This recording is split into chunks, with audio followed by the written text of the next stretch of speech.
자, 안녕하세요. 덕원여고 1학년 학생 학부모 여러분. 저는 덕원여고 1학년 학년부장 김상근 선생님입니다. 자, 이제부터 고1이 대입을 보는 2024 대입 설명회를 시작하도록 하겠습니다.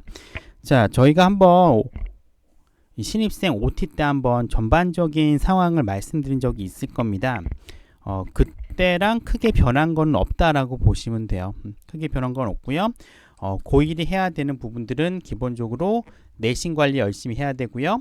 학생부 종합전형을 위해서 학생부도 충실하게 만드셔야 됩니다. 그리고 최저화 혹시 모를 정시를 대비하기 위해서 수능 공부도 열심히 해야 돼요. 그래서 이 내신 대비와 학생부 채우기, 그 수능이라고 하는 이 세 개의 어떤 굉장히 힘든 노력을 하셔야 되는 시기가 바로 지금이다라고 보시면 되겠습니다. 그럼 본격적으로 대입 설명회 시작하도록 하겠습니다. 많이 들으셨을 겁니다. 올해 고3부터 굉장히 많은 입시에서의 변화가 시작이 되고 있습니다. 고2와 고3 거의 비슷하고요. 고1 같은 경우에는 고2, 3에 비해서 반영되지 않는 포인트들이 좀 있습니다. 자, 예전에는 학종이 굉장히 많은 부분을 차지하고 있었습니다. 그런데 대입 공정화 방안이 나온 다음부터 수능 중심의 정시 그리고 내신 중심의 교과 전형이 예전에 비해서 많이 늘고 있는 상황입니다. 작년 고3, 올해 고3, 지금 고2가 보는 2021, 2022, 2023 이 전형의 비율을 보시고 계시는데요. 딱 눈에 보이시죠? 가운데 학종이 굉장히 많았었는데 42에서 33%, 10% 정도 줄었고요. 정시 같은 경우에는 31에서 38%, 어떻게 보면 7%밖에 는 것 같진 않지만 수시 2월이라고 하는 이게 수시에서 다 이렇게 많이 뽑긴 하는데 수시에서 뽑히지 못한 2월 인원이 있어요. 한 3에서 5% 정도 되거든요. 그래서 항상 정시는 기존에 이게 공개되는 비율보다 3에서 5%가 더 많이 뽑는다라고 보시면 돼요. 그래서 보통 현재 고2 같은 경우에는 40%가 정시에서 뽑게 됩니다. 교과 전형도 인서울에서는 그렇게 많이 뽑질 않았는데 이제 올해부터 학교장 추천 전형으로 많이 나와서 교과가 10% 이상 선출하게 됩니다. 논술도 꾸준히 줄고 있긴 하지만 인서울에서 논술도 상당히 많은 부분을 뽑고 있습니다. 자, 아직까지 고1에 대한 전반적인 내용은 나오진 않았습니다. 이 고1에 대한 내용들은 내년 4월달과 5월달에 각 대학별로 발표를 하거든요. 그때 좀 더 정확한 비율이 나올 거고요. 하지만 지금 고2와 크게 이 전형의 비율면에 있어서는 크게 변할 것 같지는 않습니다. 그래서 교과, 학종, 논술, 정시라고 하는 이 4개의 전형이 유지가 될 것이고요. 정시 굉장히 많이 늘긴 했지만 제 뒤에서 말씀드릴 거거든요. 정시는 재학생에게 굉장히 불리한 전형이라는 걸 꼭 기억하셔야 됩니다. 그래서 재학생들은 기본적으로 학생부 중심의 교과 전형과 학종 전형 중심으로 준비를 하는 게 맞다라고 보시면 되겠습니다. 자, 인서울 대학의 교과 전형과 정시의 비율을 보시고 계시는데요. 정시가 굉장히 많이 뽑죠. 40%를 거의 똑같이 맞췄습니다. 교과 전형도 예년에 비해서 굉장히 많이 뽑고 있고요. 학종 같은 경우에는 예전 같은 경우에는 50% 넘는 대학들이 많은데 지금은 30% 중후반대를 유지하고 있습니다. 자, 중상위권 대학들도 마찬가지로 비슷한 비율을 보이고 있습니다. 자, 정시가 굉장히 많이 뽑는 것처럼 보이긴 하지만 제가 매번 강조드려요. 정시라고 하는 것들은 일반적으로 일반고 재학생들이 준비하기는 굉장히 어렵습니다.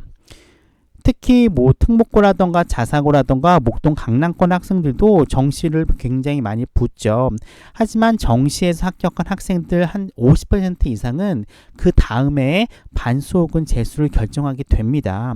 그만큼 정시 같은 경우에는 준비하기도 힘들 뿐더러 이 만족도가 굉장히 수시에 비해서 떨어지기 때문에 웬만하면 많은 고등학교에서 정시는 추천을 하지 않습니다. 굉장히 준비하기도 힘들어요. 멘탈적으로 굉장히 힘들고요. 자, 상위권, 특히 인서울 상위권 같은 경우에는 주요 전형이 교과 전형이 굉장히 핵으로 떠오르고 있습니다. 올해 처음으로 이 학교장 추천 전형이 각 대학별로 한 10% 정도 뽑고 있는데 아마 이 부분에서 일반고에서 많이 합격생이 나올 거예요. 근데 대부분의 교과 전형 같은 경우에는 수능 최저가 걸려 있기 때문에 굉장히 높은 내신과 이 수능 최저라고 하는 굉장히 힘든 이 허들을 넘어야 되거든요. 이 교과전이 그렇게 만만치는 않습니다.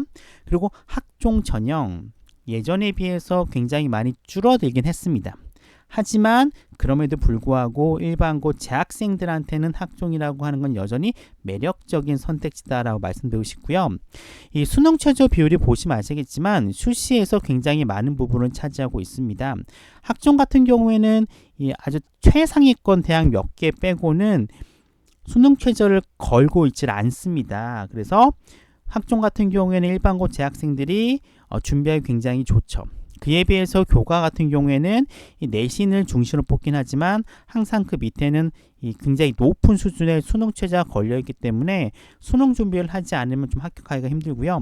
논술 같은 경우는 물론 이제 최저가 없는 한양대처럼 최저가 없는 굉장히 인기가 많은 대학들도 있긴 하지만 상당수 많은 대학들이 논술에서도 수능 최저를 걸고 있습니다. 즉 자기의 목표가 정시가 아니다 하더라도 이 수능 최저라고 하는 영역이 수시에 존재하고 있기 때문에 반드시 재학생들은 수능 공부를요 소홀히 하지 말아야 됩니다. 자, 상위권 같은 경우에는 교과, 학종, 수능이라고 하는 세 가지 요소를 모두 준비해야 돼요. 그래서 굉장히 심적 부담이 크지만 이 모든 것들을 준비할 수밖에 없는 상황이라고 말씀드리고 싶고요. 학종 같은 경우에는 예년에 비해서 이 학생부의 수준 자체가 굉장히 많이 높아졌습니다. 학생당, 학생별, 학교별 차이가요. 예년에 비해서 굉장히 많이 줄어들었어요. 제가 이렇게 다른 학교를 보면서 다른 학교 학생을 보면은 예년에 비해서 굉장히 많이 올라왔음이 느껴집니다. 이 교과 세특이라던가 이 창체만 보더라도 굉장히 우수한 학생들이 많아요. 내신에 상관없이. 그래서 예년처럼 뭐 한 개의 발표, 한 개의 보고서만 써서는 학생부 자체의 퀄리티가 차별화되지 않습니다. 굉장히 많은 노력을 하셔야 되고요. 이 교과 같은 경우에는 1에서 3등급인 학생들이 보통 지원을 많이 하겠죠. 물론 수능 최저를 깔고 가야 되는 거고요. 학종 같은 경우에는 이제 뒤에서 말씀드리겠지만 이 등급이 높은 친구들이 교과 전형으로 많이 빠져나가기 때문에 이 3, 4등급 이 3, 4등급에 물론은 전제 조건이 있습니다. 전체 평균 내신이 3, 4등급이긴 하지만 이 전공과 관련된 특정 교과의 어떤 내신이 상당히 높고 그리고 학생부의 질이 높아야 됩니다. 뭐 3, 4등급인 학생들에게 제가 기회가 된다고 말하지만 기본적인 어떤 전공 교과에 대한 우수한 내신 그리고 학생부의 우수한 어떤 차별 성을 보여주는 그런 기재가 없으면은 3, 4등급이라 하더라도 굉장히 힘들어요. 원래 인서울에서 학종으로 3, 4등급이 가기가 굉장히 만만치 않거든요. 그럼에도 불구하고 이 3, 4등급인 학생들이 교과라던가 논술로 들어가기 굉장히 힘들기 때문에 학종은 수능 최저도 없잖아요. 굉장히 좋은 기회다라고 말씀드리고 싶습니다. 이 내신 관리 굉장히 이제 강조를 많이 하게 돼요. 왜냐하면은 이 3학년 같은 경우에 진로 선택이란 교과가 들어가요. 진로 선택 같은 경우에는 우리가 일반 선택 같은 경우에는 공통 과목도 마찬가지긴 하지만 1등급부터 9등급까지 상대평가로 치러집니다. 하지만 진로 선택 교과 같은 경우에는 1등급부터 9등급이 아니라 이 ABC라고 하는 절대평가로 치러집니다. 특히 교과 전형 같은 경우에는 상당수 많은 대학들이 진로 선택을 이 내신 산정에서 거의 빼버려요. 는다 하더라도 그냥 일부 교과만 느는 경우가 많기 때문에 실질적으로 이 2학년 때까지의 내신이 거의 모든 내신을 결정한다라고 보시면 돼요. 우리 같은 경우는 이제 1학년 2학기 중간고사 끝났기 때문에 기말고사 딱 한 번이 남았습니다. 물론 그 중간에 수행평가도 있긴 하지만 여하튼 1학년 1학기 때 성적이 조금 부족했던 친구들은 기말고사 때 좀 더 열심히 노력을 해서 어느 정도 보완하셔야 되고요. 1학년이 끝나더라도 2학년이라고는 굉장히 중요한 시기가 있습니다. 이때까지 일단 최선을 다해서 내신을 어떻게든 끌어올리는 노력을 하셔야 됩니다. 특히 이공계 같은 경우에는 3학년의 진로 선택 교과가 굉장히 많다라고 보시면 돼요. 탐구 자체는 이 과학으로 대표되는 탐구 자체는 기본적으로 다 진로 선택이고 이공계 학생들이 3학년 올라가서 9등급이 나오는 이 상대평가로 치러지는 과목 자체가 이 교육과정표 보셨죠? 그렇게 많지가 않아요. 영어 교과 하나 있고요. 그리고 미적분 있습니다. 그리고 확통까지 있어. 한 3개 정도 빼고는 거의 다 진로 선택이기 때문에 1, 2학년 때 이 내신을 확보하지 못하면 3학년에서 뒤집기 굉장히 힘듭니다. 그래서 이공계 학생들 같은 경우에는 남아있는 기말고사 그리고 내년 2학년 때 내신을 꼭 필수적으로 관리를 하셔야 돼요. 그리고 이제 많은 대학들이 교육 과정표를 보면서 이 학생이 우리 과에 들어오게 필요한 특정한 교과를 이수했느냐를 굉장히 보게 됩니다. 특히 어려운 과목 같은 경우죠. 상경계열 같은 경우에는 경제고 공학 같은 경우에는 물리입니다. 특히 이공계 같은 경우에는 이공계 같은 경우에는 기하, 2학년 때 배우는 기하, 미적분 그리고 확통이라고 하는 3가지 주요 수학 과목을 가급적 선택하는 게 좋습니다. 굉장히 중요해요. 교과 선택은 예년에 비해서 굉장히 평가에 있어서 중요한 척도로 작용을 할 거고요. 뭐 인문과 이공이 뭐 전략 이렇게 단순하게 나는 뭐 수학이 약하니까 인문으로 갈 거야. 나는 수학과 과학이 좋으니까 이공으로 갈 거야. 이게 아니라 교과별로 나한테 굉장히 유리한 교과가 무엇인지를 전략 생각을 해야 돼요. 이공계라고 해서 과학 세계를 다 선택할 필요는 없는 거고 없어요. 물론 인문계 같은 경우에는 과학을 선택하는 경우 거의 없습니다. 좀 어렵기 때문에 이공계가 항상 문제인데 아마 지금 이 강의를 보고 있는 친구들 학부모님께서 교과 선택을 어떻게 굉장히 고민이 많으실 거라 생각이 들어요. 특히 이공계 같은 경우에는 과학 3개를 할 것인가 아니면은 과학 2개랑 사회 1개를 할 것인가 굉장히 고민이 많을 것 같은데 기본적으로 인서울에서 중상위권 이상의 대학을 선택할 경우라면은 과학 3개로 가셔야 돼요. 그런데 자기의 성적이 한 4등급대, 4, 5, 6등급이라고 하는 중위권 학생이라면은 굳이 과학 3개를 할 필요가 없습니다. 차라리 과학 2개랑 사회 하나를 선택하는 게 훨씬 더 유리할 수도 있어요. 이건 전략적으로 보셔야 되기 때문에 무조건 2등급 대 학생들은 1억을 선택해야 돼. 100%는 없어요. 하지만 기본적으로 서울에서 인서울권에 있는 어떤 좀 들어본 대학을 가고 싶다라고 하는 친구라면은 기본적으로 과학 3개, 수학 3개나 하셔야 되고요. 이제 4, 5, 6등급 중위권 학생 같은 경우에는 조금 고민해 보셔야 되는 겁니다. 인문계 같은 경우 굉장히 힘들죠. 기본적으로 우수한 많은 학생들이 이공계로 많이 가요. 많이 가다 보니까 이 사회 과목에서는 충분히 경쟁력을 발휘할 수가 있어요. 충분히 좋은 내신을 확보할 수가 있는데 문제는 이제 공통으로 시험을 보게 되는 국어랑 영어랑 수학 같은 경우에는 굉장히 이공계에 치이는 현상이 많이 발생이 돼요. 특히 수학 같은 경우는 예년 같은 경우에는 이 인문계 인문계 수학만 따로 이제 평가를 해서 인문계 학생들이 조금 혜택을 보긴 했어요. 내신 면에서. 근데 지금부터는 이공계 통합 교육 과정이기 때문에 이 수학에서는 이공계 학생들이 굉장히 두드러진 어떤 성적의 향상을 보여줍니다. 그러다 보니까 예년에 비해서 인문계 상위권 학생들의 전체 내신이 안 좋아지는 경우가 많아요. 가장 큰 원인은 수학 때문에 그렇습니다. 이에 비해서 이공계 같은 경우는 굉장히 여러모로 유리해졌죠. 일단 수학 과목이 이공계끼리의 경쟁이 아니라 인문계를 포함한 전체 학생의 경쟁으로 바뀌었기 때문에 예년의 이공계 학생들의 수학 등급보다는 최소 1, 2등급 정도는 올라요. 이공계 학생들 수학 등급 자체가. 그리고 이러한 상황은 수능에서도 똑같이 보여지고 있어요. 더군다나 이공계 같은 경우에는 이제 올해부터 약대가 굉장히 많이 생겼고 AI 학과도 많이 생겼어요. 신설된 학과가 굉장히 많고 이 신설된 학과 자체가 최상위권 학과가 많기 때문에 상대적으로 이제 어떤 좋은 성적대에 있는 학생들이 위로 이렇게 이동을 하게 됩니다. 그러다 보니까 예년에 비해서 이 등급 되면 못 갔을 학교라던가 학과를 지금은 갈 수 있게 되는 거죠. 자, 이에 비해서 인문계는 굉장히 힘듭니다. 대학들이 이제 구조조정을 해야 하고 있어요. 인구수가 줄고 있기 때문에. 근데 불행하게도 가장 먼저 타겟이 되는 게 인문계 학과들이에요. 인문계 학과들의 학과를 어떤 통폐합하고요. 전체 정원을 줄입니다. 이공계 같은 경우 줄이질 않아요. 지금 늘리고 있거든요. 그러다 보니까 굉장히 불리한 상황이 되기 때문에 좀 이공계 쪽으로 갈지 인문계 쪽으로 갈지 좀 애매한 친구들은 저는 전략적으로 이공계를 선택해 보는 건 나쁘지 않다라고 봅니다.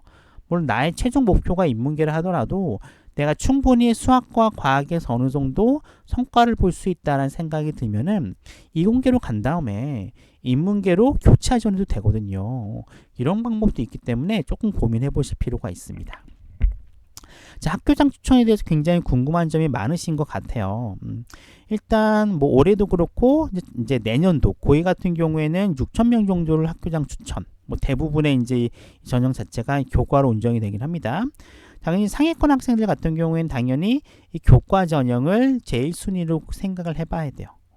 물론 이제 어느 정도 이제 전체 인원이라던가 수능 최저라던가 뭐 추천을 받는 비율 자체가 매년 바뀌고 있기 때문에 전년도 이제 결과를 바로 이제 우리가 적용시킬 수는 없습니다. 올해도 그랬고 내년도 그렇고 지금 고1들이 이제 대입을 보게 돼 2024년도 비슷하게 될 거예요. 하지만 그래도 내신 전형이라고 학생부 교과 전형 자체가 이 등급 컷이라는 게 존재하고 있기 때문에 그래도 어느 정도는 예상이 가능하죠. 근데 문제는 이 수시 6장의 카드를 교과로 다 쓰기에는 조금 아쉬운 감이 있어요. 왜냐하면 교과 같은 경우에는 정확하게 내신이 딱 나오기 때문에 자기가 가고 싶은 좀 원하는 대학이 있겠죠. 그 대학을 쓰기엔 내신이 부족한 경우가 많거든요. 그래서 자기가 보통 원하는 대학들은 상위권 대학이 많잖아요. 이런 경우에는 자기가 학생부가 좀 어느 정도 괜찮다 싶으면은 그런 대학을 학종으로 쓰고 어느 정도 이제 안전카드를 등급 컷이 나오니까 그거 보고 교과로 써서 뭐 3대3이라던가 2대4 구조로 해가지고 잘 조합을 짜면 될 것 같습니다.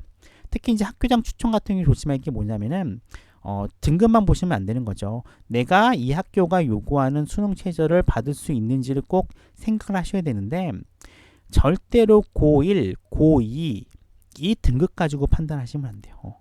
고3이 보는 이 모의고사와 모평 수능은요. 고1과 고2 때 하는 정말로 비교도 할 수 없을 정도로 문제도 어렵고요.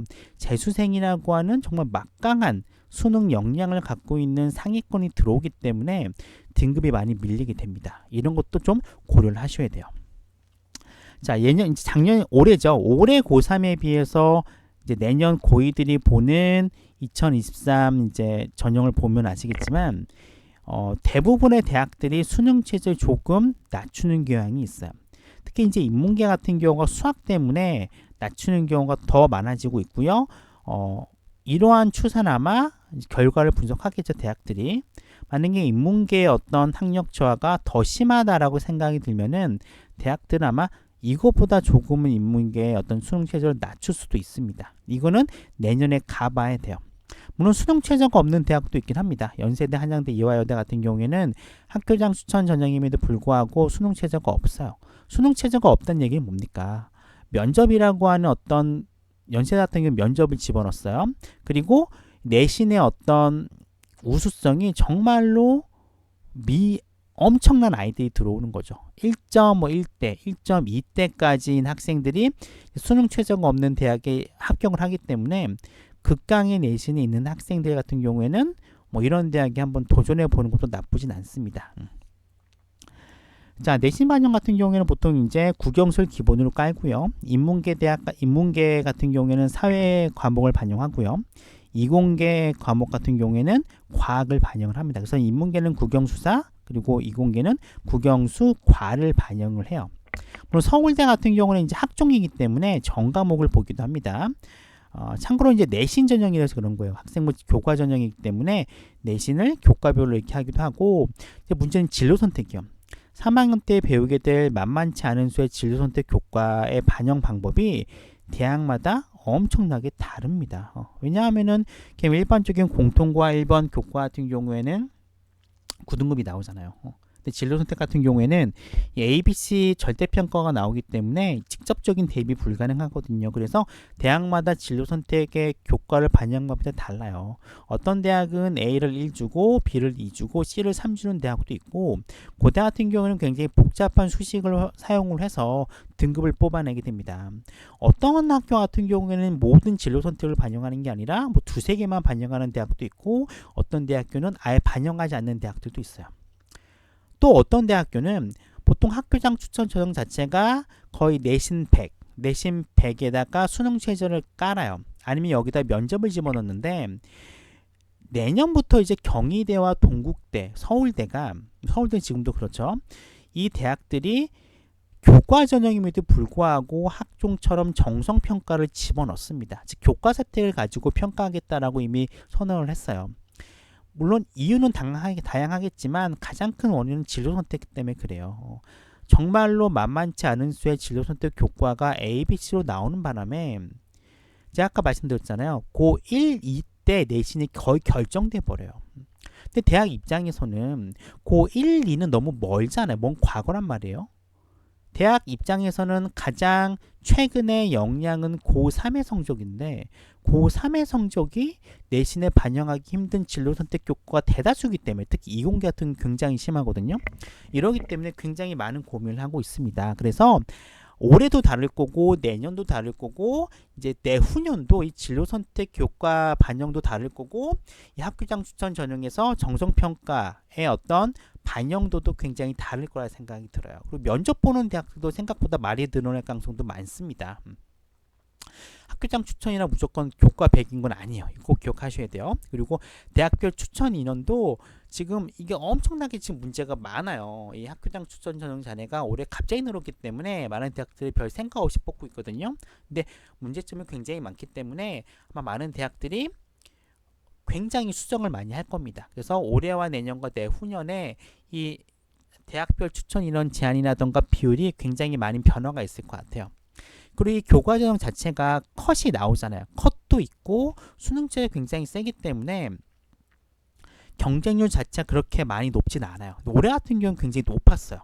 왜냐하면 이제 많은 입시 전문 기관들이 학교장 추천 전형은 정말로 일반고 상위권한테 기회장이다라고 홍보를 많이 했기 때문에 생각보다 높은 경쟁률이 나왔어요. 10대 1 이상의 경쟁률이 나왔는데, 문제는 아무리 10대 1, 20대 1이 되더라도 기본적으로 내신이 높아야 되잖아요. 그리고 여기에다가 수능 최저가 만만치 않아요. 특히 올해 같은 경우에는 재학생의 수능 성적 자체가 굉장히 폭망 수준이기 때문에 이 수능 최저를 못 맞춘 학생이 많을 거란 말이에요. 그럼 어떻게 되느냐? 이 추가 합격이 굉장히 많이 벌어질 겁니다. 왜냐하면 기본적으로 이 교과 전형 같은 경우는 중복 지원을 많이 해요. 뭐 서울대 쓰고 연고대 쓰고 중경에 쓰는데, 뭐 서울대 쓰는 친구들은 뭐 고대 연대 쓰죠.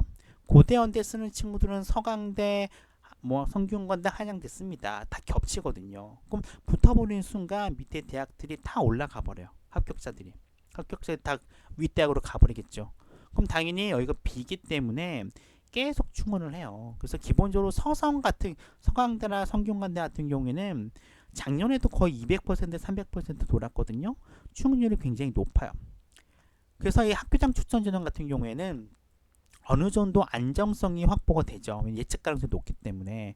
여기에다가 수능 최저가 확보가 되면은 저는 이제 상위권 학생들 같은 경우에는 과감하게 뭐 지원을 해보는 게 좋다라고 생각이 됩니다. 자, 인문계 같은 경우에는 상위권 대학 같은 경우에는 1등급의 학생들 보통 지원을 많이 하고요. 이공계 같은 경우에는 이제 의체한이 있기 때문에 좀 등급의 여유가 있어요.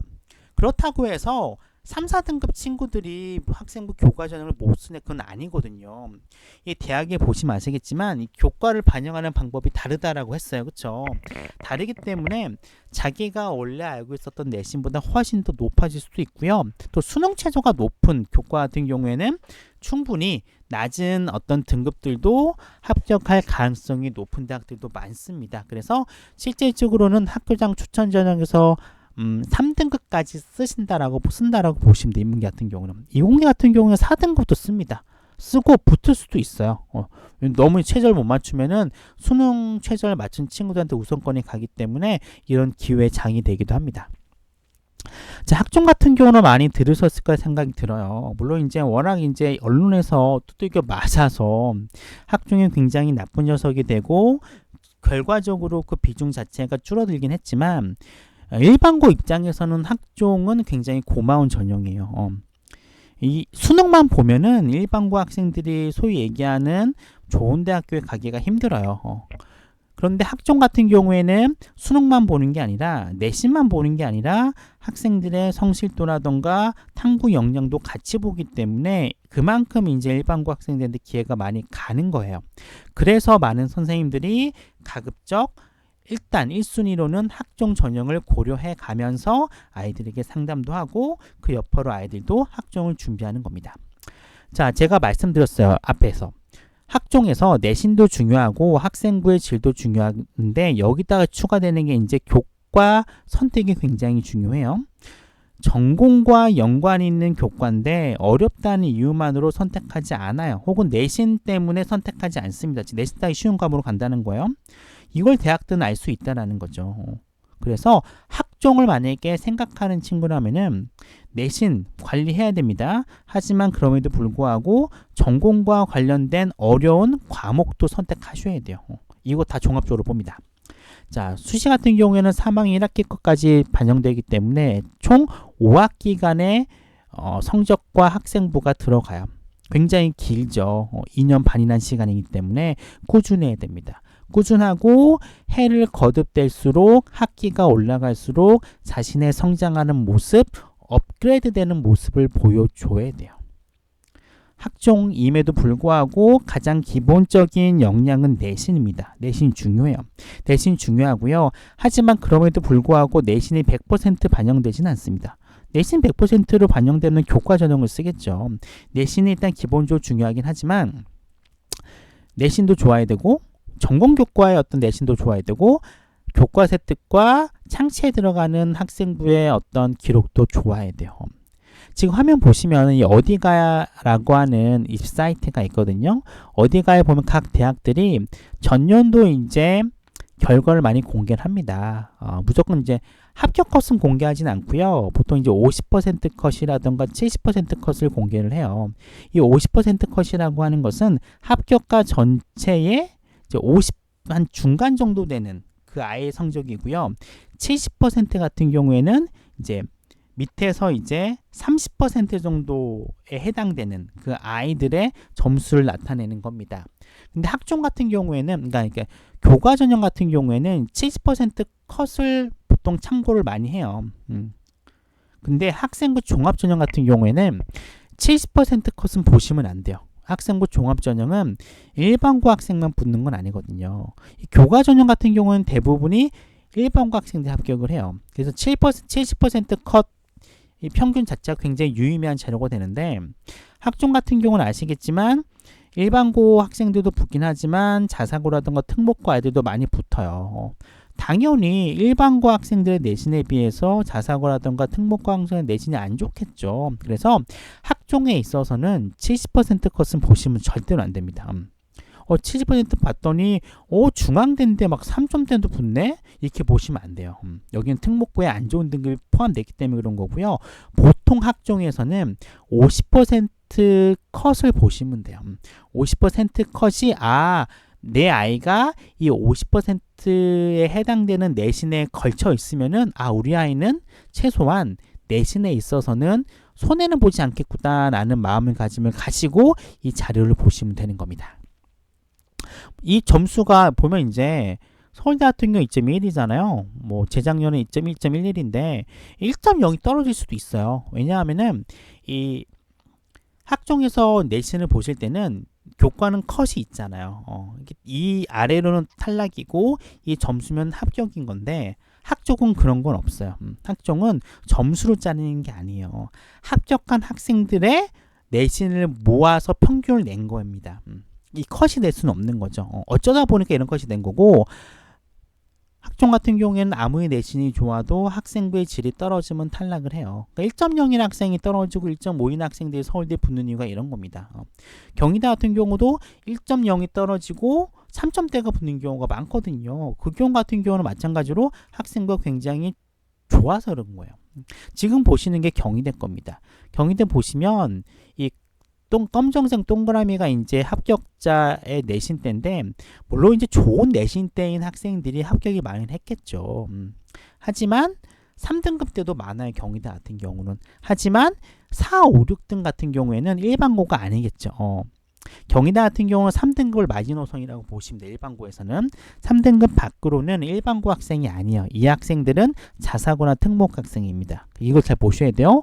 야, 우리 아이의 등급이 4등급인데 경희대 4등급 이내 학생이 붙어있네? 우리 애도 붙을 수 있겠다. 이런 게 아니라는 거죠. 4등급 이하부터는 일반고 학생이 거의 아니에요. 대부분 99.9% 자사고 학생이라 보시면 되고요. 3등급도 굉장히 힘들어요. 3등급의 학생이 붙는 경우라면은 굉장히 학생부가 좋은 학생입니다. 이 점 좀 보시면 됩니다. 학종 전형 같은 경우에는 예전에는 이제 성적이 좋은 학생들도 학종을 많이 썼어요. 왜냐하면 서울권 안에 교과전이 별로 없었거든요. 근데 올해부터 서울시에 있는 모든 대학들이 교과 전형을 뽑다 보니까 상위권들이 일단 1순위로 생각하는 게 교과 전형이에요. 그리고 학종이 지원하는 비율을 많이 줄입니다. 예년 같은 경우에는 4장, 5장 썼던 카드를 교과에다가 3장에서 4장을 써버리고 2장에서 3장을 학종으로 써버리거든요. 그만큼 이제 학종이 들어오는 내신 좋은 아이들의 수가 줄어요. 그렇기 때문에 제가 3등급과 4등급인 학생들이 기회가 된다는 겁니다. 학생부 좋다면. 자, 2등급에서 4등급인 학생들도 학교 등급에 따라서 충분히 예년에 비해서 합격 가능성이 높아졌어요. 물론 예년에 비해서 학종 전형의 어떤 비율이 줄어들었어요. 어떤 경우에는 반토막 난 경우도 있긴 해요. 그 경우 힘들겠죠, 여전히. 하지만 그래도 정말로 내신이 좋은 학생들 자체는 교과전으로 빠져버리기 때문에 예년에 비해서 내신 경쟁률 자체는 조금 떨어진다고 보시면 돼요. 물론 전자파인 줄긴 했지만. 그리고 대다수의 학종 자체는 수능 최저가 없기 때문에 일반고 학생들이 수능에서 굉장히 부담을 느끼거든요. 이런 부담이 조금은 없어지게 되는 거죠. 특히 지금 1학년 같은 경우에는 자소서 같은 서류도 거의 자소서가 반영이 안 되잖아요. 기본적으로 학생부 자체만 가지고 학종을 평가하기 때문에 면접도 들어갑니다. 학생부라던가 학생부 플러스 면접이라고 하는 이 요소만 가지고 학종을 평가하기 때문에 많은 부담은 줄어드는 상태다라고 보시면 됩니다. 자, 문제는 예년에 비해서 학생부에 들어갈 수 있는 여러 가지 포인트 때문에 빠졌어요. 1학년 같은 경우에는 수상도 안 들어가고요. 자율동아리도 안 들어가고요. 봉사활동도 안 들어가고 독서 활동 상황도 빠져요. 상당수 많은 부분이 빠졌기 때문에 이 대학의 입장에서는 학생을 평가할 만한 포인트 많이 줄었어요. 그래서 대학들이 이제 관심을 갖는 게 내신의 비중이 좀 늘렸고요. 교과 세특의 비중을 많이 늘린 겁니다. 다른 요소들이 빠졌기 때문에. 그래서 일단 기본적으로 학종은 내신과 교과 세특이 좋아야 돼요. 여기에 자율과 진로와 동아리라고 하는 차별화를 해야 되고요. 종합난에서도 인성적인 면에서 좀 돋보이는 활동을 해줘야 되겠죠. 그래서 학종 같은 경우에는 우수한 내신에다가 남들과 차별화된 학생부가 있다면 충분히 성공할 가능성이 높다라고 보고요. 특히 학생들 같은 경우에는 교과 세특이든 상체든 탐구 활동을 많이 해야 됩니다. 탐구 활동이야말로 학종 전형에서 학생들을 뽑는 이유기도 하거든요. 자, 학생부 변화 포인트 제가 말씀드렸어요. 수상 미반영됩니다. 자율동아리 봉사활동도 미반영돼요. 독서활동 상황은 미반영됩니다. 이 독서활동 상황이 뭐냐면은 학생들 보시면 9번 항목에 보면은 이 독서 저자, 책의 저자와 책 제목이 들어가는 란이 있었거든요. 요 란 자체가 이제 기재는 되는데 대학에 보내지가 않아요. 근데 조심할 점은 뭐냐? 독서 자체가 대학에서 빠지는 건 아니에요. 요 9번 항목에서 책 제목과 저자명을 썼던 항목만 대학에 가지 않을 뿐이지 교과 세특이라던가 창체에서 이 기재된 독서활동 자체는 대학에서 평가하게 됩니다. 여기에 플러스해서 아까 말씀드린 것처럼 자소서가 폐지가 돼요. 이러니까 이제 상대적으로 각 교과당 500자 정도가 들어가는 교과 세특의 비중이 커질 수밖에 없는 거죠. 상대적으로 봤을 때 여기에 자율과 진로라고 하는 요 포인트. 이게 정말로 물론 예전에 비해서 좀 많이 나아지긴 했지만 정말로 많은 고등학교들이 자율과 진로를요 정말 이런 말 해서 뭐하긴 하지만 그렇게까지 대학에 도움이 되지 않는 방향을 써줘요. 자율과 진로는 학생들의 적극적인 참여도 중요하긴 하지만 학교가 얼마만큼 판을 깔아줄 수 있느냐 이런 걸 보여주거든요. 여기서 차별을 시켜야 돼요. 왜냐하면 학생부를 넘길 때 제일 먼저 나오는 사항이 뭐냐면 실질적으로 창체예요. 자율과 진로와 동아리가 맨 처음에 나옵니다. 여기서 차별화를 해야지 첫인상이 팍 줄 수가 있어요. 근데 여기서 다른 학교처럼 똑같이 일반적인 어떤 기록에 불과한 것만 들어가 있다면은 당연히 기대치가 떨어지게 되겠죠. 그리고 자율과 진로가 글자 수가 만만치 않아요. 자율 500자고 진로 700자입니다. 1200자예요. 한 학년당. 굉장히 크죠. 여기 신경 써줘야 됩니다. 그런데 다행히도 덕원여고 1학년 학생들은요 지금 열심히 하고 있습니다.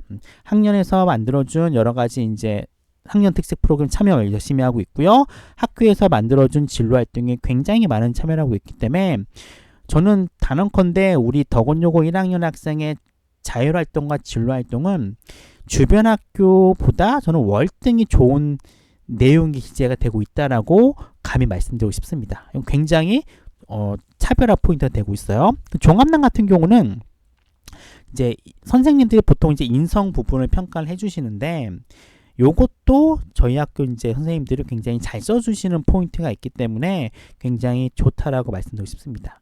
독서 같은 경우가 이제 문제예요. 독서 같은 경우가 제가 조금 놓친 부분이긴 합니다. 1학년 때 약간 독서 활동을 많이 강조했어야 되는데 이제 좀 탐구 활동이 치중하다 보니까 독서를 이제 독서만을 위한 프로그램을 운영하진 않았거든요. 근데 제가 뭐 기회가 되면은 나중에 이 독서 관련 프로그램을 운영할 겁니다. 2학년 올라가서도 할 거기 때문에 거기에 참여해 주시면 돼요. 그리고 제가 매번 뭐 탐구력 활동이라던가 다른 프로그램 운영할 때 수업할 때도 이 독서를 활용하는 방식을 매번 강조해 주거든요. 아이들한테. 아마 아이들도 알고 있을 거예요. 독서라고 하는 것을 탐구 활동의 뭐 배경이라던가 중간 다리로 사용하면은 굉장히 좋다라고 말을 해줬기 때문에 많은 아이들이 아마 요거를 그대로 반영하고 있을 거라 생각이 듭니다. 자, 서울대 그리고 연세대 동국대예요.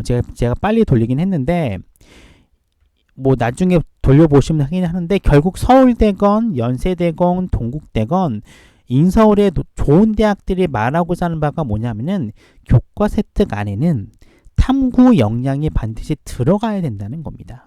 탐구 역량이 들어가 있지 않는 교과 세특이라면은 당연히 좋은 평가를 받을 수가 없는 거예요. 대학들은 간단해요. 이 교과 세특에서 이 학생이 요 교과를 잘하느냐 자체는 성적 보면 압니다. 근데 성적에서 드러나지 않는 거. 성적은 시험만 보는 거잖아요. 이거 말고 이 아이의 생각이 얼마나 깊은지, 이 아이가 어떤 현상이라던가 사물을 바라보는 관점이 다른지, 이 아이가 단순히 문제만 푸는 게 아니라 어려운 책도 읽어보고 혼자 생각도 해보고 혼자 가설도 세워보고 혼자 실험도 해보고 이런 활동을 하는 건지를 교과 세특에서 보고 싶어 하는 거예요. 여기서 차별화를 해야지만 학종에서 성공을 하는 겁니다. 자, 교과 세특은 굉장히 중요해요. 이유는 간단합니다. 일단 수상이 빠졌어요. 수상이 빠졌기 때문에 대학에서 가장 중요시 여기는 학업 역량을 판단하는 이제 두 개의 기둥은 내신과 교과 세특밖에 남아있지 않게 됩니다.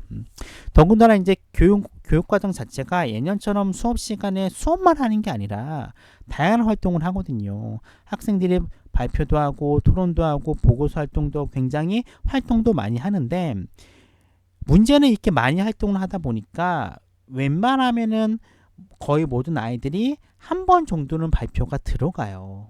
더군다나 모든 학생들의 교과 세특이 기재가 되기 때문에 예년에 비해서 굉장히 교과 세특의 질이 올라갔어요. 문제는 이러다 보니까 예년에는 발표나 보고서 한 번만 써줘도 굉장히 좋은 학생부였는데 이제는 이거는 기본이 됐다는 겁니다. 기본 옵션이 된 거예요. 차별화를 해야 되죠. 남들이 한 번 발표할 때 나는 두 번 발표하는 거고 남들이 발표만 할 때 발표와 더불어 후속 보고서를 쓰는 겁니다. 이러한 활동들을 사이에다가 독서를 집어넣어서 발표, 독서, 발표, 보고서 이런 하나의 세트를 각 교과 세트마다 집어넣는 거예요. 이런 차별화된 활동을 해야 되는 겁니다. 넘어갈게요. 이 부분 그게 중요한 내용이 아니기 때문에. 어쨌든 교과 세특은 이렇게 많은 역량이 들어가는 요소이기 때문에 굉장히 중요하고, 특히 탐구 활동, 발표와 보고서 활동과 독서라고 하는 이 3대 탐구 활동은 반드시 꼭 교과 세특에 들어가야 된다라고 말씀드리고 싶습니다. 그럼 어떻게 세특을 만드느냐 간단합니다. 일단 그 교과에 대해서 좋은 레슨을 받아야겠죠. 좋은 레슨을 받아야 되는 거고, 그리고 발표라던가 독서라던가 보고서를 써야 되는데 남들과 똑같은 발표, 남들과 똑같은 보고서 쓰면 안 되는 거죠. 자기가 하고 싶은, 자기가 평상시에 관심이 있는 것들에 대해서 많은 조사를 해야 돼요. 그래서 제가 애들한테 신문 스크랩도 해보고 발표도 많이 시키는 겁니다. 이런 배경 지식이 많이 차곡차곡 쌓여져야지만이 이렇게 쌓여진 배경 지식을 활용해서 수업 시간에 발표도 하는 거고 보고서도 쓰게 되는 거예요. 그것도 그냥 발표, 그냥 보고서가 아니라 감탄을 자아내는 발표와 보고서를 말이에요. 이런 교과 세특을 만들어야 되는 겁니다. 그리고 제가 말씀드렸던 대로 그냥 발표만 하면 띡 끝나는 게 아니라 발표하고 연관된 주제에 대한 책을 읽고, 그리고 앞에 거 발표가 조금 부족했다 싶으면 후속 발표 활동하고, 좀 더 심화되고 이론적인 면을 강조하고 싶으면은 보고서로서 그거를 펼치면 되는 거예요. 제가 매번 수업 시간에 말을 하거든요. 제발 발표에다가 많은 것들을 보여주려고 하지 말아라. 우리 아이들이 많이 하는 실수 중에 하나가 뭐냐면은 발표에 하나로 끝내려고 해요. 발표 하나로 끝내려고 하다 보니까 발표에다가 엄청나게 많은 것들을 집어넣습니다. 그럼 별로 좋은 게 아니에요. 발표는 그냥 가볍게 하고 어려운 내용은 보고서를 통해서 집어넣으면 되는 거예요. 이걸 꼭 기억해야 됩니다. 발표할 때 혹은 보고서 앞장에다가 내가 왜 이런 발표를 하게 됐는지 동기를 써줘야겠죠. 그 동기라고 하는 것들은 수업이 될 수도 있고, 책을 읽을 수도 있고, 신문 스크랩을 하다가 될 수도 있는 거고, 진로 활동이 될 수도 있는 거고, 아니면 내가 탐구 활동 다른 과목에서 공부하다가 뭐 이 교과와 관련되는 내용을 가지고 발표도 할 수도 있고 보고서도 할 수 있는 겁니다. 이런 과정을 동기에다가 밝혀주면 돼요. 그럼 당연히 선생님은 그 동기에 해당하는 것들을 학생부에 적어 주시겠죠. 자, 근데 많은 친구들이 어떤 일이 생기냐면은 그냥 발표만 띡 해버려요. 보고서만 띡 냅니다. 그러다 보니까 어떤 일이 생기느냐, 이 학생부를 보다 보면은 이 아이가 왜 이런 발표를 하게 됐을까, 이 아이가 왜 이런 보고서를 쓰게 됐을까 궁금증이 생기거든요. 근데 학생부가 좋은 아이들은 다른 교과, 다른 활동에서 왜 이 아이가 이런 발표를 하게 됐는지, 이런 보고서를 쓰게 됐는지 예측이 가능해요. 이 아이들은 빌드업을 해왔기 때문에. 근데 대부분의 아이들은 갑자기 툭 튀어나옵니다. 갑툭튀처럼 주제가 훅 튀어나오고 발표가 훅 튀어나와요. 여기까지 좋아요. 문제는 발표하고 나서 그 다음 학기라든가 다른 교과라든가 그 다음 학년에 연관된 탐구 활동이 안 들어가요. 굉장히 따로 논다는 거죠. 발표 활동이라든가 보고서 활동 자체가 학기에서 따로 놀고 단독적으로 쓰이고 있기 때문에 그렇게 연관성이 없게 돼요. 스토리가 보이지 않게 됩니다. 이런 것들의 이유는 충분한 사전 작업을 안 했기 때문에 그래요. 책도 안 읽고 스크랩 활동도 안 오고 자신의 관심사에 대해서 조사도 안 해보고 논문도 안 읽어보고, 영상 좋은 거 많잖아요. 유튜브도 굉장히 좋은 거 많거든요. 이런 걸 통해서 뭔가 관심사를 구체화시켜야 되고 점점점 업그레이드 되는 모습들을 보여줘야 되는데 이런 거 하나도 없이 학교에서 발표하라고 하니까 인터넷 검색해서 컨트롤 C, 컨트롤 V에서 파워포인트 만들고 그 정도로 끝난다는 거죠. 근데 이렇게 해서는 정말로 차별화가 안 돼요. 이런 거 나중에 면접에 들어가잖아요. 그냥 툭툭툭 던져서 애가 대답 못하면 그냥 끝나는 겁니다. 근데 이렇게 빌드업을 차곡차곡한 아이들 같은 경우에는 면접을 볼 때도 굉장히 잘해요. 툭 건드리면은 진짜 물어보지도 않았는데 동기 과정 결과 느끼고 배운 점 후속 활동까지 줄줄줄 나옵니다. 왜? 이 아이는 이렇게 하도록 1학년 때부터 빌드업이 차곡차곡 됐기 때문에 그래요. 계속 얘기했던 겁니다. 발표만 하지 말고 발표와 연관된 독서도 해보고 신문도 읽어보고 기사도 읽어보고 영상도 보라는 겁니다. 그리고 당연히 관련된 교과의 성적은 좋아야겠죠. 이렇게 차곡차곡 빌드업하는 연습을 많이 해야 되는 거예요. 1학기가 마무리되고 있지만 이런 것들은 1학년에 끝나는 건 아니잖아요. 아직 2학기 안 끝났고 아직 우리에게는 2학년이라고 하는 1년이라는 시간이 남아 있습니다. 1학년 때 좀 부족하면은 좀 2학기 얼마 남지 않은 시간 동안 메우시고요. 나머지 부분들은 2학년 때 메우시면 되는 겁니다. 포기하지 마세요, 제발. 그리고 제발 좀 미리 하라고 했던 건 이미 지났어요. 제가 1학기 때부터 아이들한테 탐구활동, 키우기 활동을 하면서 교과 시간에 2학기 때는 좀 힘드니까 1학기 때 각 교과별로 발표라던가 보고서 1차 써라. 그 다음에 2학기 때 2차 발표, 2차 보고서를 써야지 굉장히 편안하다라고 했는데 생각보다 많은 아이들이 이렇게 하고 있지는 않습니다. 좀 아쉬워요. 했어야 되는데. 이렇게 하는 애들도 있긴 있어요. 아직 지금 보면. 하지만 여전히 이제 제가 만족할 만한 수준의 수의 학생들이 이런 빌드업 과정을 하고 있지 않다는 건 조금 아쉽긴 합니다. 자, 특히 상위권 대학에 이제 학종을 쓰는 친구들은 발표 하나, 보고서 하나, 세트 하나만 있으면 안 돼요. 기본적으로. 발표, 독서, 2차 발표, 보고서라고 하는 세트가 2개 정도 교과별로 들어가야 돼요. 모든 교과를 이렇게 하기는 힘들죠. 그러면은 자신이 주력으로 삼는 교과가 있을 거예요. 그쵸? 이공계라면 과학과 수학이 될 수도 있고 인문계라면은 사회랑 영어가 될 수 있겠죠. 이런 교과에는 발표, 독서, 2차 발표, 보고서라고 하는 세트가 2개 정도 넣어야 돼요. 다른 교과는 한 세트 정도만 들어가 주면 되는 거죠. 이렇게 빌드업을 해야지 나중에 굉장히 좋은 학생부가 나오는 겁니다. 자, 14번 보면은 학생부 해상도를 높여라 라는 말이 나와요. 이게 무슨 말이냐면요. 지금 보세요. 뭐 이 정도만 돼도 나쁘진 않아요. 예전에 이 정도만 써도 굉장히 좋은 학생부였거든요. 이제는 웬만하면 다 이런 식으로 나옵니다. 웬만하면은. 여기서 그치지 말고요. 뒤에 후속 활동을 하면은 좀 더 이 아이에 대해서 좀 더 심도 깊은 평가가 이루어지는 거죠. 발표 한 번 하고 끝나는 게 아니라 보고서를 추가로 조사해서 쓰는 거예요. 어때요? 굉장히 구체화된 모습이 나오는 거죠. 그리고 두 번째 보시면은 굉장히 이 아이도 잘했어요. 잘했는데 딱 보시면 아시겠지만 전문성이라는 면에 있어서는 그렇게 두드러 보이진 않아요. 코로나 백신인데 포스터를 제작하고 코로나 백신의 개발 현황을 발표했어요. 근데 뭔가 미심쩍죠. 뭔가 구체적인 내용이 안 나오죠. 이렇게 하기보다는 이런 식이 나와야 되는 거죠. 기왕이면은 구체적인 전문 용어가 나와야 되고, 기왕이면은 백신이 아니라 어떤 백신인지가 나와야 돼요. 물론 이제 뭐 상호명 이런 건 나오면 안 되긴 하지만 어찌됐든 뭔가 구체적인 어떤 내용이 나와줘야 된다는 겁니다. 그래서 학생부가 얼핏 봤을 때 이런 학생부가 되면 안 돼요. 이런 학생부면 안 되고 딱 보자마자 이렇게 해상도가 높은 학생부가 나오도록 노력을 해야 되는 겁니다. 이런 것들은 뭐 교과 시간에 한번 발표로 만들어진 건 아니에요. 꾸준히 빌드업을 해야지만이 나중에 2년 뒤 3학년 1학기 때 끝나고 수시 원서를 쓸 때 학생부를 보면은 나의 학생부가 왼쪽에 있는 학생부인지 오른쪽에 있는 학생부에 따라서 이 아이가 학종에서 성공하는지 실패하는지가 결정되게 되는 겁니다. 자, 탐구활동 활용입니다. 제가 1학기 때도 말씀을 드렸고 아이들한테 매번 강조하고 있는 건데요. 탐구활동 굉장히 중요합니다. 모든 평가에 있어서 가장 핵심이 내신과 더불어 탐구활동이에요.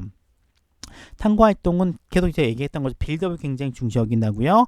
활동을 참여하고 활동이라고 하는 것들은 학교에서는 활동일 수도 있고 수업 활동일 수도 있어요. 모든 활동입니다. 아니면 자신이 평상시에 관심이 있던 분야일 수도 있어요. 근데 여기서 끝나면 안 된다는 거죠. 학교 활동 참여하고 끝. 그냥 관심 있고 끝 이게 아니라 여기에 대해서 좀 더 구체성을 갖고 조사를 해야 들어가야 된다는 거예요. 책을 읽어보고 관련 기사를 찾아보고 관련 영상을 찾아봐요. 그리고 이걸 요약하는 내용을 발표를 하는 거죠. 그 다음에 조금 더 이제 좀 세밀하게 주제 하나에 따서 좀 더 후속 조사를 하고요. 이게 2차 발표가 될 수도 있겠죠. 그 다음에 좀 심도 있는 이론적인 면을 다루는 보고서로 작성이 되는 겁니다. 이런 빌드업의 내용이 학생부 교과 세특에 적혀야 되는 거예요. 탐구 활동이 어려운 게 아니에요. 이 지금 보여드리고 있는 이런 단어들이 모두 다 탐구 활동에 포함되는 겁니다. 이렇게 드러나는 하나하나의 어떤 내용들이, 핵심 키워드들이 학생부 교과 세특과 자율과 진로와 종합란에 들어가야 된다는 겁니다. 이거는 그냥 되는 게 아니에요. 이거는 외부에 컨설팅 받는다고 되는 게 아닙니다. 아이들이 학교 활동 열심히 해야 되고요. 열심히 한 것에 대해서 기록을 남겨야 되고요.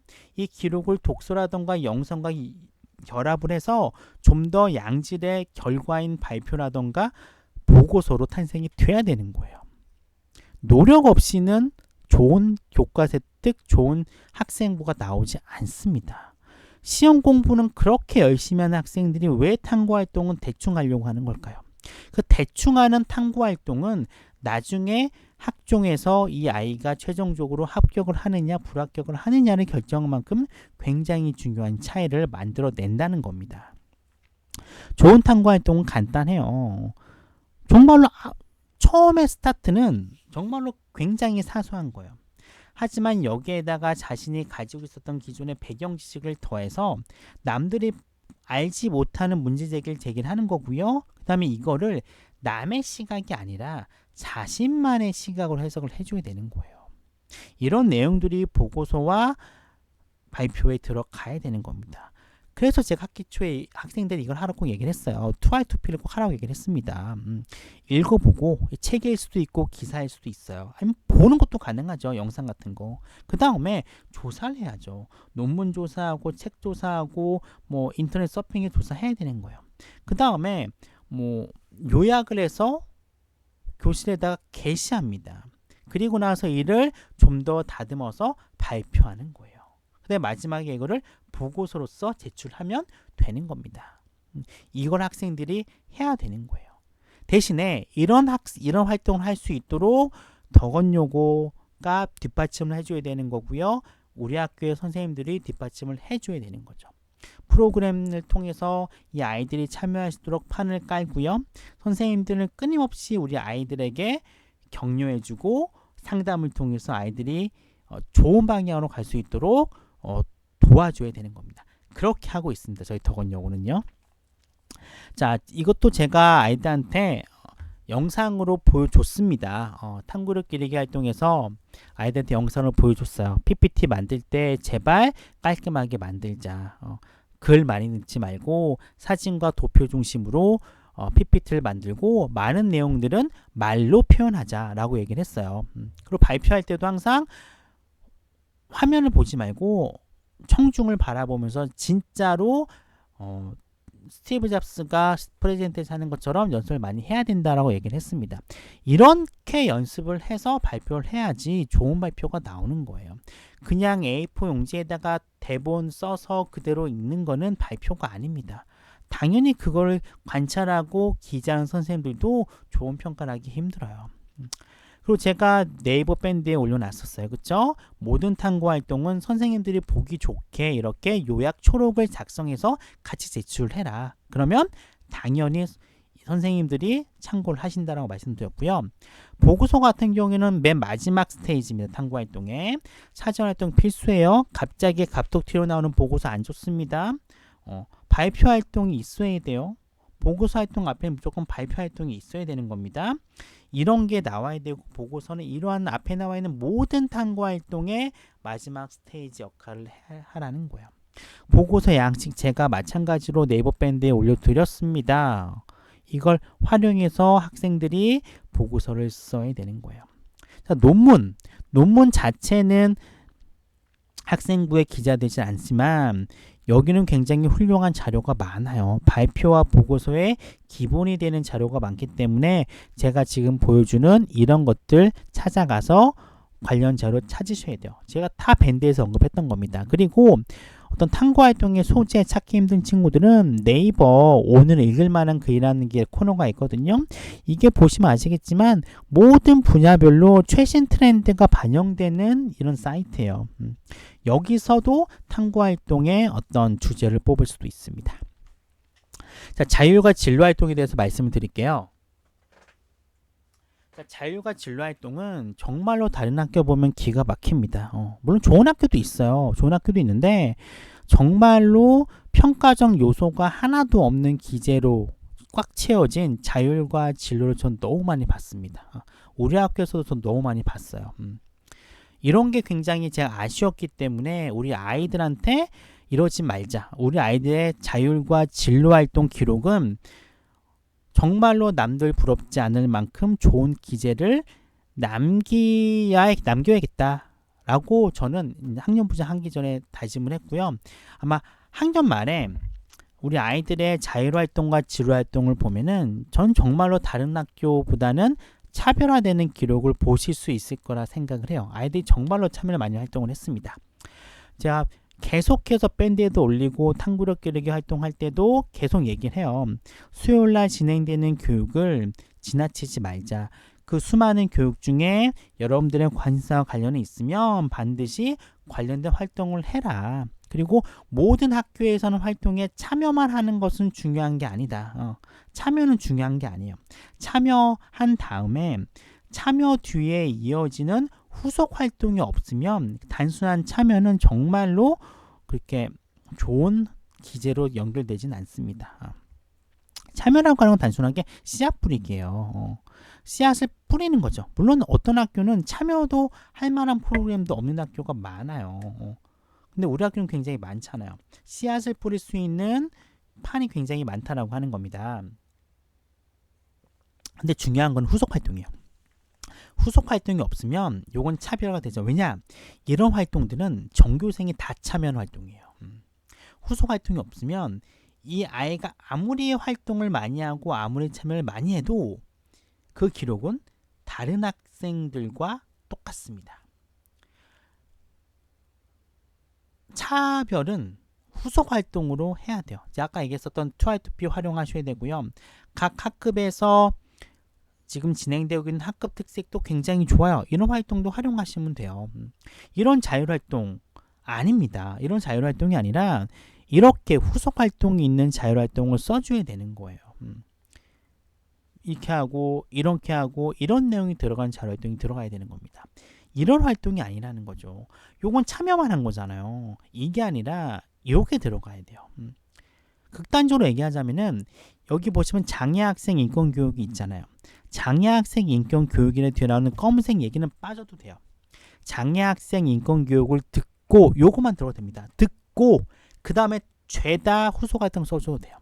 그게 훨씬 더 나아요. 자율활동에 대한 설명, 어떤 교육에 대한 설명이 중요한 게 아니에요.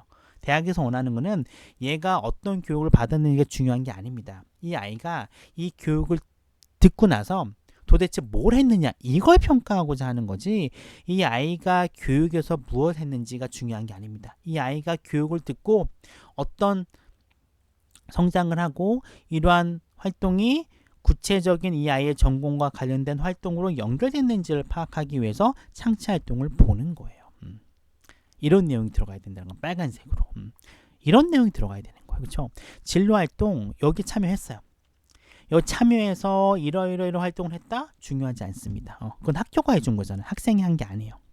이런 것보다는 이렇게 보시는 화면처럼 빨간색으로 그득한 이 빨간색의 내용으로 그득한 개인이 하는 활동으로 그득한 창체 활동이 돼야 되는 겁니다.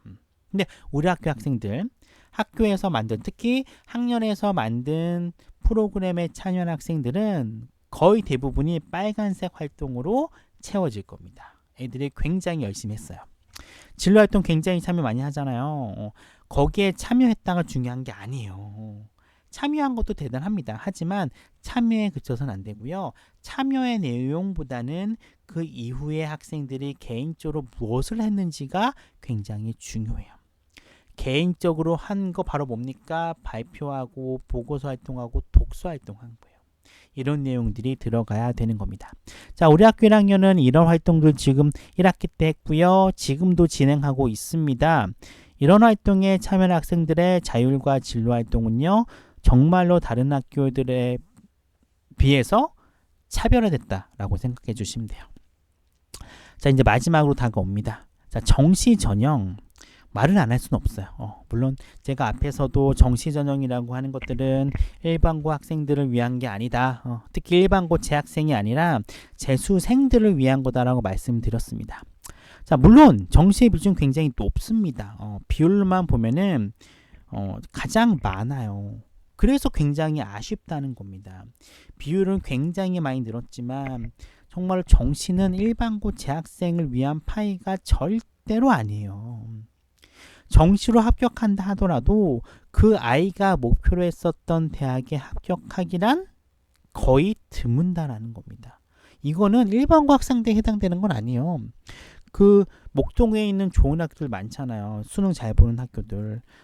강남에 있는 수능 잘 보는 학생들도 똑같아요. 거기 재학생들도요. 정시에 많이 붙어요. 근데 그 아이들이 원하는 학교에 가느냐? 그렇지 않습니다. 그들이 원하는 학교, 원하는 학과에 못 가기 때문에 그 아이들의 상당수가 반수 들어가고 재수하는 거예요. 괜히 재수생들의 수능 능력 자체가 높은 게 아니에요. 그런 학생들이 재수를 하기 때문에 정말로 수능에서 살고 삭스러 간다는 겁니다. 그래서 정시가 힘들어요. 재학생한테는 너무 힘듭니다. 왜냐? 재수생은요. 365일 수능만 공부합니다. 그런 아이들이에요. 오직 그 아이들의 목표는 수능에서 좋은 점수만 받는 거예요. 아침 6시부터 밤 12시까지 수능만 공부합니다. 근데 우리 재학생들은 뭐해요? 학교에 와서 수능만 공부합니까? 고3도 그렇지 않아요. 수업을 듣잖아요. 수업을 듣습니다.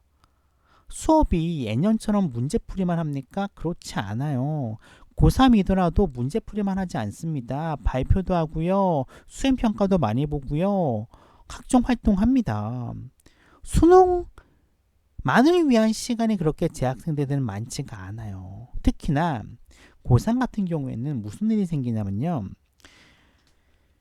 수능은 보는 과목 자체가 국어, 수학, 영어, 탐구 2개, 총 5개예요. 그쵸? 그 5개의 수업이 고3에만 배치되어 있습니까? 아니죠. 고2에 배치되어 있는 탐구 과목 많아요. 수학 1, 2, 고1에 배치되어 있습니다. 그쵸? 기하도 고2에 배치되어 있어요. 고3 때 수능 과목 뭐가 있을까요? 미적분, 확통, 영어, 언어와 매체, 화작, 탐구는요. 이공계 같은 경우에 탐구는 죄다 수능 과목 아니잖아요. 사회탐구도요. 수능 과목 3학년 때 별로 없습니다. 내신 공부하는데 내신과 수능이 불치한 경우가 얼마나 많은데요. 그러니까 재학생들이 힘든 거예요. 100% 온님을 수능에다가 쏟아 넣어도 정시가 성공할까 말까 한데 재학생들은 할 게 많다는 거죠. 실제로 24시간 중에 우리 고3 아이들 봅시다고요. 고3이 정말 수능 공부 많이 하는 학생들인데 24시간 중에 고3의 24시간 중에 수능 공부만 하는 시간이 몇 시간이 될까요? 4시간이 채 되지 않습니다. 재수생은요. 정말로 많은 시간을 수능에 올인해요. 그러니까 수능만 봤을 때 재학생들은 재수생들한테 상대가 되지 않는 거예요. 수능 최저까지는 할 수가 있어요. 그렇죠? 등급이니까. 근데 정시는 등급으로 가는 게 아니잖아요. 100분이면 표준 점수로 가는 겁니다.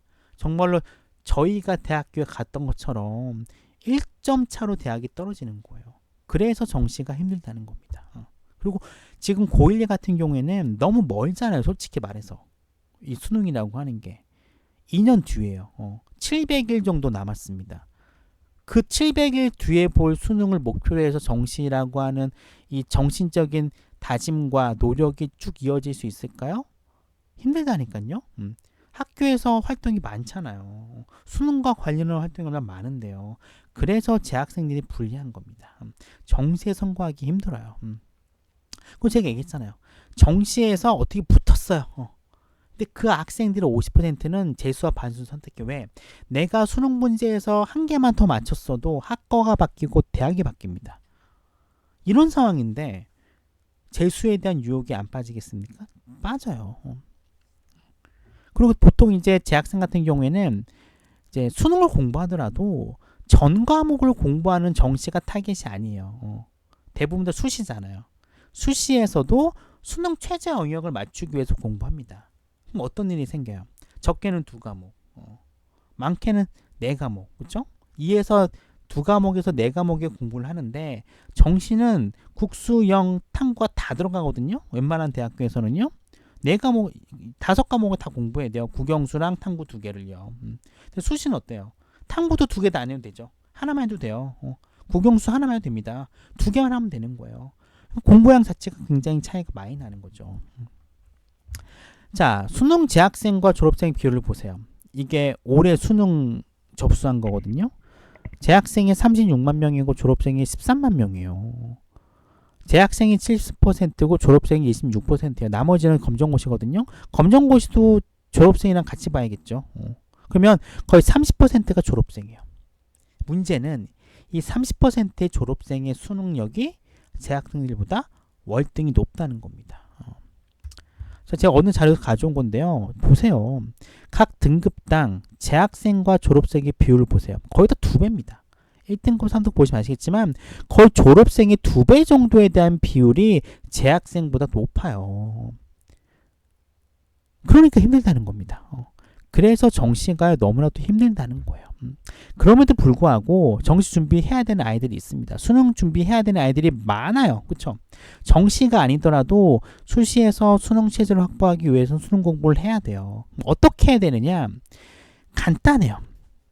자기주도 학습 시간을 충분히 확보해야 됩니다. 소위 얘기하는 자습 시간이 많아야 돼요.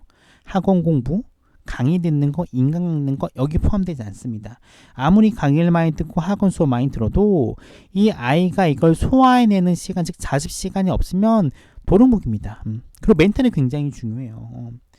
남들이 보통 이제 수능 공부를 고사가 지필고사 끝난 다음 그 고사와 고사 사이에 보통 많이 하거든요. 그때 공부를 해야 되는 거예요. 남들보다 하루에 적게는 30분에서 2시간 정도 더 공부를 많이 해서 수능 공부를 해야 돼요. 근데 문제는 우리 아이들은 그 시간에 수능 공부를 하는 게 아니라 내신이 워낙 중요하다 보니까 내신 공부를 하게 돼요. 물론 내신 공부를 한다고 해서 수능 공부가 안 되는 건 아니지만 또 엄연히 좀 다르거든요. 근데 고1 같은 경우는 완전히 달라요. 그래서 충분히 하루에 최소한 수능 공부를요 1시간 내지 2시간 정도는 꾸준히 해줘야 되는 겁니다. 특히 1학년 같은 경우에는 국어랑 영어 공부를 해줘야 되는 거예요. 학교 시험 같은 경우에는 물론 2학년 가서 얘기인데 2학년 3학년 가서 얘기인데 포기하지 말아야 돼요. 난 정시야 학교 공부 안 됩니다. 하셔야 돼요. 해야지 어느 정도 이 공부하는 가락이 나옵니다. 그리고 이 진학 정보를 충분히 분석해야 돼요.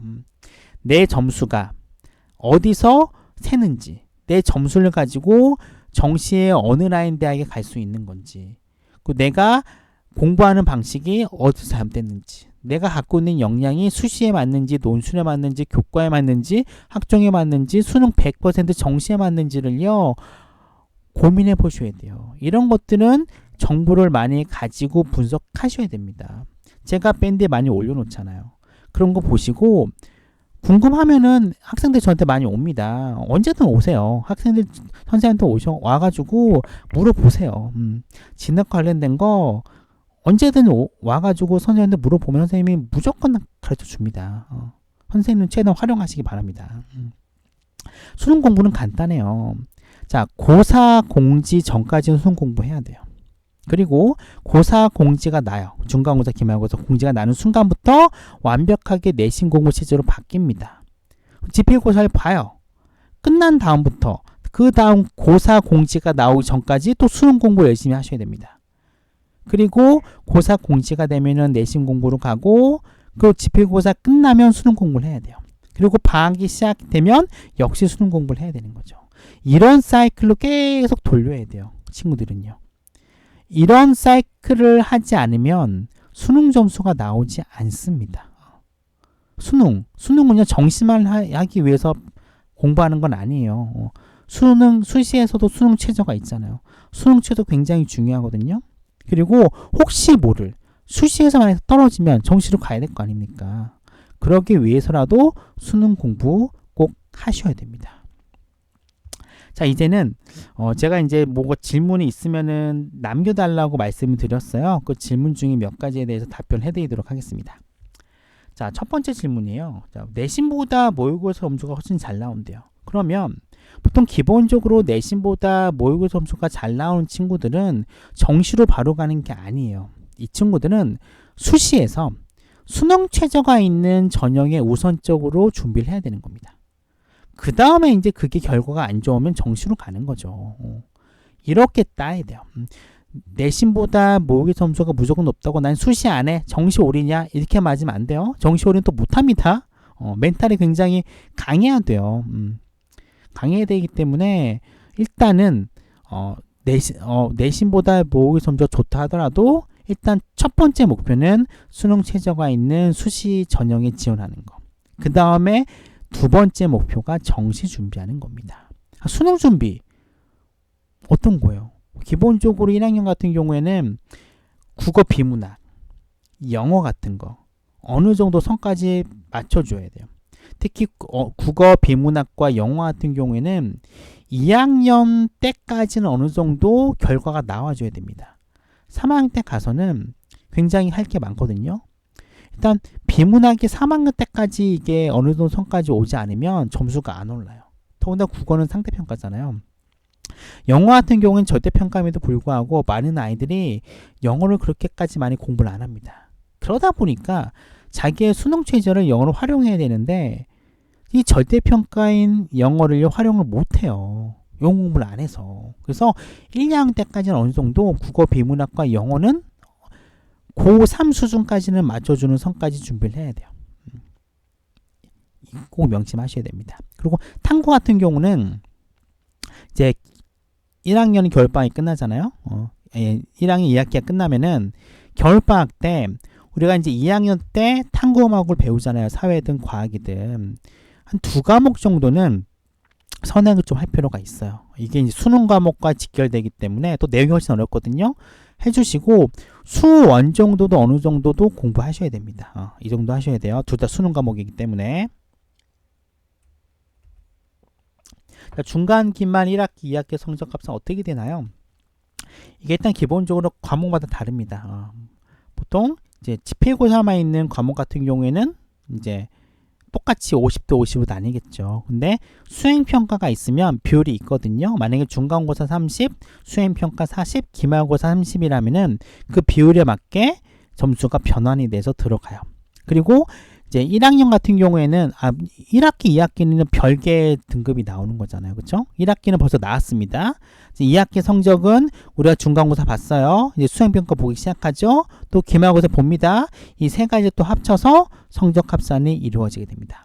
이거는 각 교과마다 다르기 때문에 홈페이지에 올라와 있는 교육계획서라던가 평가계획서를요 확인해 보시면 될 것 같습니다. 자, 탐구 과목 3단위인데 다른 학교는 2단위인 경우입니다. 조정이 가능한가요? 이게 조정이 굉장히 힘듭니다. 왜냐하면은 이 3단위인 과목과 2단위인 과목이 각각 장단점이 극명해요. 일단 3단위는요. 물론 부담이 돼요. 한 과목이 3단위이기 때문에 대신에 과목 수가 줄어요. 시험 볼 때 과목 수 줍니다. 자, 2단위 같은 경우에는 과목 하나에 대한 부담은 줄죠. 2단위니까. 근데 전체 총 배워야 되는 단위수는 똑같아요. 고등학교는요. 과목 수가 늘어나요. 한 과목당 단위수가 많으면은 전체 과목 수는 줄고요. 한 교과의 단위가 줄어들면은 전체 교과 수는 늘어요. 장단점이 있죠. 우리 학교는 3단입니다. 그래서 시험 보는 과목 자체가 그렇게 많지는 않아요. 근데 2단인 학교는요. 기본적으로 중간 기말 때 시험을 보는 과목 수가 2개 혹은 3개 정도가 더 많아요. 이거는 굉장히 장단점이 극명하기 때문에 어느 게 더 유리하다, 어느 게 더 불리하다 말하기가 좀 힘듭니다. 네 번째, 3학년 때 학교장 추천 어떻게 받나요? 요거는 기본적으로 내신 순으로 받는데 전체 내신으로 뽑는 게 아니라요. 각 대학별로 내신 산출을 다 따로 합니다. 서울대용, 고대용, 연대용, 이화여대용 다 따로 내신 산출을 해요. 그리고 그 순위에 맞춰서 아이들한테 우선순위를 줍니다. 1등부터 주겠죠. 그리고 그 아이가 받는다 그러면은 이 받는 인원선에서 끝나는 거고, 만약에 5명을 받아야 되는데 1등부터 5등까지가 안 받아요. 그러면 6등, 7등, 8등, 9등에까지 기회가 가는 거예요. 그리고 이제 보통 학교장 추천이 많아졌기 때문에 중복을 받는데 보통 이제 한 2개 정도 중복은 해주고 그 다음부터는 남는 이제 추천 같은 경우에는 무제한으로 가는 방식을 지금 취하고 있는 것 같습니다. 일단 기본적으로 학교장 추천은 내신 순인데 각 대학별로 다른 각 대학별로 내신 산출이 다르기 때문에 대학별 내신을 뽑고 나서 그 순위대로 추천을 준다라고 말씀드리고 싶습니다. 자, 중위권 학생의 입시 전략 힘들죠. 보통 중위권 학생을 어디에 기준을 잡냐에 따라 다르긴 한데 보통 우리 중위권 학생을 4에서 6등급인 학생을 중위권으로 일단 잡아요. 일단 이 학생들이 보통 대학에 갈 경우에는 선택의 폭이 많이 줄었어요.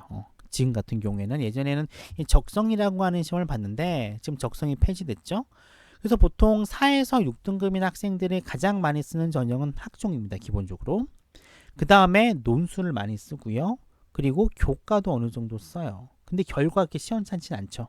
그렇게까지 좋진 않지만 기본적으로 중위권 학생 같은 경우에는 일단 가장 급선무는 내신을 끌어올리는 겁니다. 내신을 최대한 끌어올려야 돼요. 하다못해 전체 내신이 힘들면은 특정 교과의 내신이라도 정말로 좋게 만들어야 돼요. 왜냐하면 이 4, 5, 6등급인 아이들이 보통 지원하는 대학 중에 일부는 모든 교과를 반영하는 게 아니라 과목 중에 잘하는 과목 몇 개만 반영하는 대학들이 있어요. 이런 대학들 같은 경우에는 전체 내신이 똑같이 4등급, 5등급인 학생이라 하더라도 특정 과목의 어떤 등급이 2등급, 3등급이 있는 학생들이라면은 훨씬 더 유리한 거죠. 그래서 중위권 학생 같은 경우에는 모든 과목을 다 하기는 힘들기 때문에 전략적으로 특정 교과에서 최대한의 효과를 보는 그런 방법을 짜는 것도 전략적이기도 하고요. 플러스해서 수능 공부를 조금 좀 해두는 게 나을 수도 있습니다. 이 4, 5등급 학생들이 수능 공부를 조금만 더 하면은 나름대로 성과가 나올 수도 있거든요. 이 친구들 같은 경우에는 수능 공부를 하는 편이 좋은데 이게 좀 힘들긴 해요. 이 4, 5, 6등급인 아이들이 특성상 수능 공부에 올인하기가 좀 힘듭니다. 힘들기 때문에 조금 노력을 할 필요는 있어요. 일단 기본 중위권 학생들은 내신에 집중을 하고 전 교과 내신이 힘들기 때문에 특정 교과의 내신에 전략적으로 좋은 내신을 받는 그런 전략을 짜는 것도 나쁘지 않다라고 말씀드리고 싶습니다. 자, 달라지는 점 제가 말씀드렸어요. 그쵸? 자소서 폐지되고 생기부가 단순화되니까 어떻게 해야 된다? 학생부의 비중이 커졌다. 특히 교과 혜택의 비중이 커졌고 내신의 비중도 커졌다. 하지만 학종 같은 경우에는 내신 등급으로 대학에 가는 게 아니에요. 그쵸? 비중이 커졌을 뿐이지 여전히 학종 같은 경우에는 내신 플러스 학생부가 결정을 하는 겁니다. 물론 교과 같은 경우에는 내신 순으로 가죠. 하지만 교과 전형도 수능 최저라는 변수가 있기 때문에 내신만 좋다고 해서 자기가 좋은 대학에 가는 건 아니에요. 변수가 좀 많습니다. 자, 3점대 초반의 문과 학생, 이 3점대 초반 학생이 굉장히 문과라면은 굉장히 애매합니다. 이 학생은 내신만 가지고는 판단하기 힘들어요. 이 학생이 3점대 초반인데 수능이 잘 나와요. 그러면 카톨릭대 교과 전형 노릴만 하죠. 올해 같은 기준으로 봤을 때. 근데 이 학생이 수능 최저가 안 나와요. 그럼 탈락되는 거죠. 보통 3점대 초반에 있는 아이들은 교과 한 2개 정도 쓰고 대부분 다 논술 아니면은 학생부 종합전형을 씁니다. 근데 논술 같은 경우에는 워낙 이 결과가 좋지 않기 때문에 그렇게 추천해드리진 않아요. 어느 정도 국어 역량이 나와야 되고 수능 최저가 나오는 학생들이어야지만 논술의 성과가 나오기 때문에 그래요. 그래서 기본적으로 3점대 초반의 문과 학생이라면은 일단 내신 관리해 주시고요. 수능도 어느 정도 좀 하셔야 돼요. 2과목 정도는. 아직 1학년이니까 안 해도 되긴 하지만 그 대신에 보통 이 아이들이 이제 학종에서 많이 쓰기 때문에 학생부를 좀 많이 채워 넣어야겠죠. 탐구 활동 많이 하고 학교에서 하는 프로그램 참여 열심히 해서 참여만 끝내는 게 아니라 후속 활동까지 생각해 보는 거. 이걸 가지고 하면은 충분히 이제 3등급 초반이라면은 정말 좋게 보면은 정말 최상의 결과를 본다면은 경희대 학종까지도 쓸 수 있습니다. 3등급 초반이면은 학종 같은 경우에는 상명대 정도 충분히 합격할 수 있는 점수다라고 말씀드리고 싶어요. 자, 보통 교과의 성취도가 ABC 나오는데 솔직히 요거는 그렇게까지 신경을 안 쓰셔도 됩니다. 보통 교과에 나온 ABC는 그냥 그렇게 중요한 건 아니다라고 생각 들어요. 요거는 거의 그렇게 입시에서 큰 영향은 없습니다. 수시 원서 일단 기본적으로 수시는 6장 쓸 수 있고요. 이공계 같은 경우 카이스트, 유니스트, 켄텍 같은 경우는 이 6장이 안 들어가요. 플러스 알파가 되는 거죠. 기본적으로 6장. 이공계는 카이스트나 뭐 유니스트, 디지스트, 켄텍 같은 경우에는 추가로 무제한으로 쓸 수 있습니다. 그리고 사관학교도 무조건 다 쓸 수 있어요. 6개 포함이 되지 않기 때문에. 정시는 최대 3장 씁니다. 수시와 정시 둘 다 지원 가능한가요? 지원 가능한 경우는 수시에서 모두 다 떨어졌을 때만 가능합니다. 수시에서 합격을 하나라도 하면은 정시에 지원이 안 돼요. 제가 수시에 예비 100번을 받았어요. 예비 100번을 받았는데 예비 100번인데 합격을 했어요. 근데 그 학교가 마음에 안 들어. 등록을 안 했어요. 일단 수시에 떨어졌겠죠? 등록을 안 했으니까. 그럼 이 친구는 정시에 넣을 수 있나요? 못 넣죠. 왜냐면 일단 기본적으로 이 학생이 등록을 했건 안 했건 예비 100번을 받았지만 이 아이까지 순번이 온 거잖아요. 그럼 얘는 합격한 겁니다. 등록 여부를 결정하는 게 아니라 합격자 명단에 들었는지 여부로 판단하는 거예요. 일단 이 아이가 최종적으로 합격을 하게 되면은 정시에는 못 씁니다. 이게 굉장히 중요한 거예요. 수시에 등록을 안 하면 쓸 수 있는 게 아니라 수시에서 완전히 불합격을 해야지 쓸 수 있는 거예요. 합격자 명단에 들어가면 안 되는 겁니다. 자, 이렇게 해서 제가 이제 1시간 거의 한 20분 동안 설명을 해드렸는데 1학년은 간단합니다. 일단 내신 관리해 주시고요. 학생부 활동 열심히 남들과 차별되게 탐구 활동 위주로 해주시고 학교 활동에 열심히 참여하되 학교 활동만 믿는 게 아니라 후속 활동을 해줘야 되는 거예요. 그리고 여기에다가 수능 공부까지 해줘야 됩니다. 힘들죠? 힘듭니다. 하지만 이렇게 많은 준비를 한 학생들이 결국에는 2년 뒤에 지금 이 순간 웃게 된다는 사실 꼭 기억해 주기 바랍니다. 자, 수고 많으셨고요. 혹시 뭐 이 외에도 궁금한 점이 있으시면은 뭐 언제든 저한테 전화를 주세요. 전화 주시고 특히 학생 여러분들 궁금한 게 있으면 저를 언제든지 찾아와 주시기 바랍니다. 수고 많으셨고요. 여러분들 즐거운 2학기 보내시기 바랍니다. 수고 많으셨습니다.